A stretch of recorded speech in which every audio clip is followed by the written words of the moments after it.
The number of people employed in a county at any given time is a key indicator on how the local economy is doing. In March, the jobless rate in San Diego County was 7.7%, a significant drop from 9.3% just a year ago. Here to explain what this means to our economy are Alan Jin, economics professor at the University of San Diego and author of the school's Index of Leading Economic Indicators, and Eric Brovold, president of National University System for Policy Research. Welcome back. Thank you.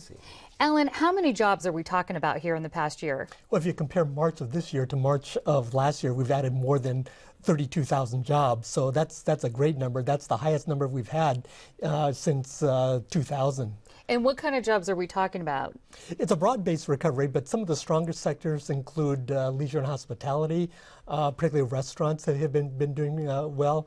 A lot of jobs added in the temporary services. You hope that those will eventually become full-time jobs. But we also had some good employment gains in the professional and technical services as well. And Eric, this sounds like a whole lot, but you said we're climbing out of a hole. What's behind this sort of job growth? Well, I think there are a couple things. One, we've seen continued strength where San Diego's been strong, which is on our scientific and technical side of the equation. Our R&D and innovation economies have continued to do well. And secondly, we've started to see some recovery in the residential real estate market, and that's been very important. We actually saw for the first time some gains in construction, not as many as we'd like to see, and as Alan's indicators have long shown over the last few months, we've seen an uptick in building permits, and so that shows some construction activity, which has been really important. It's sort of interlinked there. How about these jobs, Alan? Are these full-time work? Are these part-time construction workers? Are they low-paying, high-paying? I think it's a combination. We have seen some good growth in the professional and technical services,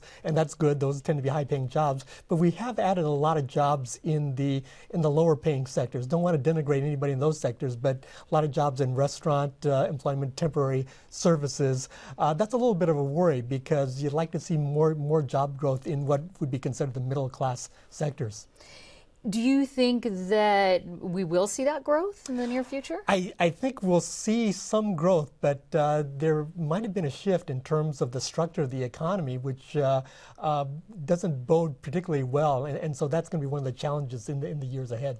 And Eric, do you see this growth, so good growth, biggest growth in the last 4 years, do you see this as something we can sustain and it'll keep going? You know, I think absolutely, but I think there's one caution on the horizon. We have seen this story once or twice before where we've seen good growth in the early parts of the year and then it's slumped off.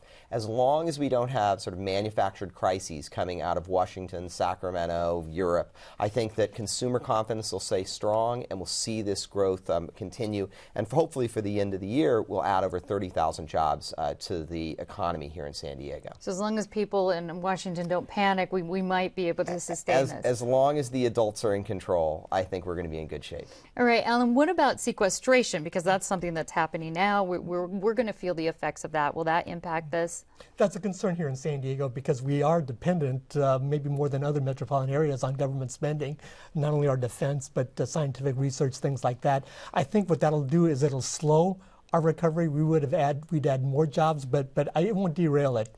We're on a pretty solid footing right now, and I think we can fight through any ill effects of the sequestration. Let's talk about this footing. Do you think, Eric, that this is sort of a solid indicator we are definitely moving up as far as the economy in San Diego? Yeah, I think so. I mean, I think, gotten through the risk of a double-dip recession or a downturn again. Again, I think the key is going to be for that consumer confidence to grow and continue to solidify. And if it does, we'll see job growth in retail. We'll see increased construction activity in our housing economy continue to recover and recover even stronger. And that's going to be the key. We need to see those confidence numbers continue to grow and really solidify. Alan, where are we lagging? Where was it flat as far as, or job losses? There's some concerns about retail at this point. We've seen a slowdown in terms of spending nationally. I think part of it has to do with the fact that we have lost a lot of good paying middle-class jobs, and so that's held us back a little bit. But overall, I think things are moving in the right direction at this point. Well, some good news for a change. Alan Jin and Eric Brovold, thank you both so much for talking with us. Thank you. Thanks.